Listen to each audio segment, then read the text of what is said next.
꽁꽁 살얼음 추위에도 아이스 아메리카노를 즐기는 한국인들의 얼음 사랑은 유명합니다. 물이든 맥주든 음료수들 마시는 거라면 늘 얼음처럼 차갑게 준비되어 있어야 하죠. 하지만 이렇게 모든 음료수를 냅다 차갑게 마시는 나라는 의외로 전 세계에서 한국이 거의 유일하다고 합니다. 가까운 중국에는 여름철에도 사람들이 따뜻한 음료가 보편화되어 있고 동남아나 유럽 국가에서도 이 정도는 아니지만 미지근한 물이나 온수가 기본이죠. 그런데 한국인들의 이런 냉수 사랑 단순 문화적 관습이나 기호인 줄로만 알았는데 알고 보니 놀라운 이유가 숨어 있었다고 합니다. 이 비밀이 밝혀지자 한국인들을 보면서 저러면 배탈 안 나냐 건강 상식도 없다고 말하던 외국인들은 깜짝 놀랄 수밖에 없었다는데 자세한 내용 함께 알아볼까요? 이가 시린 정도로 차가운 맥주를 마신다거나 겨울철에도 얼음이 있는 커피를 고집하는 한국인들의 모습은 외국인들 사이에서도 꽤 화제거리입니다. 그만큼 한국인들의 냉수 사랑은 유명한데 잘 살펴보면 전 세계에서 이토록 차가운 음료를 고집하는 나라는 그리 흔치 않은데요. 떠올려봐도 그나마 일본, 한국 정도를 꼽을 수 있죠.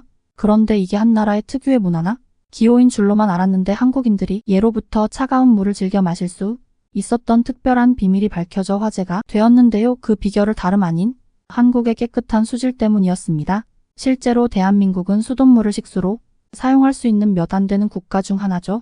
한반도의 지질은 대부분 화강암 기반이기 때문에 안반 자체가 자연적인 정수 필터로서 작용하고 있고 그 덕에 강물과 지하수 모두 자연적으로 매우 깨끗한 상태를 유지하고 있는데요. 반면 다른 나라는 그렇지 않습니다. 일례로 중국은 영토에 비해 수자원이 적고 수질도 매우 좋지 않죠. 대부분의 중국 지역에서는 샤워기 필터를 최소한 달에 한 번은 갈아줘야 한다는 말이 있을 만큼 오늘날에도 수질 오염이 심각한 편인데요. 이는 상하수도 시설이 발달하지 않았던 과거에는 더욱 심했습니다. 심지어 열악한 수돗물 환경으로 인해 19세기 중국 상하이에서는 콜레라가 퍼지기 시작했고 심한 날에는 하루에 3천만 명이 목숨을 잃을 정도로 전염병으로 몸살을 앓았죠. 이때부터 중국인들은 냉수를 상당히 꺼리기 시작하며 아무리 무더운 지역이라도 물을 끓여 먹는 문화가 발달했는데 물을 끓여 박테리아와 질병의 확산을 막자는 것이 주요 요지였습니다. 이것이 오늘날의 관습으로 뜨거운 여름날에도 보온병을 들고 다니는 중국인들의 독특한 문화를 만들어낸 것인데요. 중국에선 지금도 로컬 식당에서 맥주를 주문하면 대부분 미지근한 걸 가져다 주는 등 모든 액체를 미지근하거나 따뜻하게 마시는 것으로 유명합니다. 중국에서 물을 끓여 먹는 차 문화가 발달한 이유도 이러한 맥락 때문이죠. 심지어 예전에는 콜라와 사이다, 맥주와 소주 같은 음료수도 데워서 마실 정도였다고 하니 중국인들의 냉수에 대한 거부감이 얼마나 심했는지 알 수 있는 부분인데요.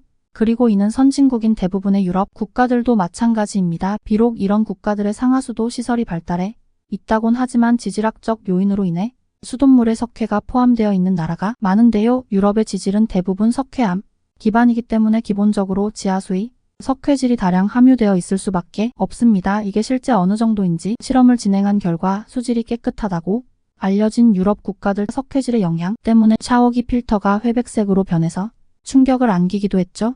오죽하면 석회수에 평생 노출되어 온 유럽인들이 한국 수돗물을 경험하고 신세계를 외칠 정도라고 합니다. 일례로 예능 방송 어서와 한국은 처음 이지에서는 덴마크인들이 한국에서 샤워를 해보고 깨끗한 수돗물에 깜짝 놀라는 반응이 전파를 탔는데요. 이들은 덴마크 비교도 안 되게 깨끗하다며 바디로션처럼 너무 부드럽다며 감탄했는데 그 이유 역시 석회질 유무의 차이 때문이었습니다. 유럽에서는 수돗물의 석회 성분 때문에 샤워를 할 때 바디워시를 발라도 거품이 잘 나지 않고 뻣뻣하기 때문인데요. 한국 수돗물이 바디로션처럼 부드럽다고 표현한 것이었죠. 이뿐만이 아닙니다. 유럽 여행을 가보면 커피포트 바닥이나 수도꼭지 주변에 허연 얼룩이 덕지덕지 껴있는 것도 수돗물의 석회 성분 때문인데요. 당연히 이런 수돗물을 끓이거나 여과시켜 마실 경우 발생하는 부작용도 적지 않습니다. 이런 성분이 체내에 장기간 축적되면 신장 결석, 담석, 요로 결석에 걸릴 위험이 높아질 수 있는데요. 간혹 한국인들은 유럽 여행을 하다가 한국에 비해 수질이 낮은 물을 먹고 복통과 설사를 동반하는 물갈이 하기도 합니다. 정부 차원에서도 이를 예방하기 위해 여행객들을 상대로 수돗물 음용에 대한 주의를 당부하는 것도 이러한 이유 때문입니다. 그래서 유럽 역시도 이런 환경적인 이유로 인해 냉수를 기피하는 편이죠. 질병 발생의 위험성이 큰 냉수보다 안전한 온수를 선호하는 경향이 생겼고 특히 에스프레소의 본고장인 이탈리아 중심으로 퍼진 뜨거운 커피 문화로 인해 대체적으로 온수에 더 친화적인 편인데요. 또한 오늘날 유럽에서 와인이나 맥주가 발달한 점 역시 따지고 보면 석회질 때문일 가능성이 큽니다. 와인은 순수하게 포도를 발효시켜 만든 술이기 때문에 석회질이 들어갈 여지가 없죠. 맥주는 이뇨 작용으로 인해 석회질이 몸 안에서 쉽게 배출될 수 있도록 돕는데요. 그런 맥락에서 와인과 맥주 모두 물 대신 만들어진 대체품으로 보는 시각이 많습니다. 그리고 이런 현상은 비단 중국이나 유럽 국가에서만 나타나는 현상이 아니죠. 무더운 지방이나 지질 특성상 상수도 사정이 여의치 않아 물에 세균이 자주 꼬이는 지역들은 웬만하면 끓인 물을 섭취하는 것을 선호하는 경향으로 나타나는데요. 동남아가 그 대표적인 예시입니다. 태국이나 말레이시아, 미얀마 등도 찬물을 기피하고 웬만하면 미지근한 온수를 즐겨 마시죠. 이런 국가들에는 냉면 같은 차가운 요리가 거의 존재하지 않으며 특히 베트남의 경우 쌀국수 같은 뜨거운 요리가 주로 발달한 것도 이런 이유 때문인데요. 오죽하면 전 세계 수돗물을 대상으로 수질 테스트를 진행했는데 미국, 멕시코, 아프리카, 필리핀, 태국, 베트남 모두 수도 샤워기 필터가 시커멓게 변한 결과를 보였습니다. 사실상 전 세계에서 한국하고 일본 빼면 깨끗한 수돗물을 이용할 수 있는 나라는 전무하죠. 게다가 우리나라와 비슷하게 깨끗한 수질을 유지하는 일본의 경우 한국에 비해 수도 요금의 3배 정도 비싼데요. 국처럼 뜨거운 여름날 2번씩 샤워를 즐겼다가 평생 보지 못한 수도 요금 폭탄을 맞는 것이 바로 일본입니다. 특히 일본에서 가족 전체가 목욕물을 돌려 쓰는 문화가 생겨난 것도 그들이 더러움을 몰라서가 아니라 수도 요금이 비싸기 때문인데요. 즉 이 모든 내용을 종합해보면 냉수와 온수의 선택은 그 나라의 문화적 관습이나 기호 같은 것이라기보다는 환경의 산물일 뿐이라는 결론에 도달할 수 있습니다. 물을 끓여 마시는 나라들은 대개 수질이 좋지 않은 반면 찬물을 좋아하는 나라들은 수질이 좋다는 공통점이 있죠. 특히 당장 수돗물을 퍼 마셔도 딱히 문제가 없는 우리나라에선 수질이나 건강을 걱정할 필요가 없으니 그저 물이 더 맛있도록 시원하게 마시는 것인데요. 반면 그렇지 않은 곳에선 건강상의 이유로 어쩔 수 없이 불순물을 걸러 주는 용도로서 물을 끓여 마시고 있었던 겁니다. 게다가 한국은 환경적으로 타고난 수질 이점을 타고 났는데 여기에서 그치지 않고 수질 관리를 엄청 엄격히 진행하고 있는데요.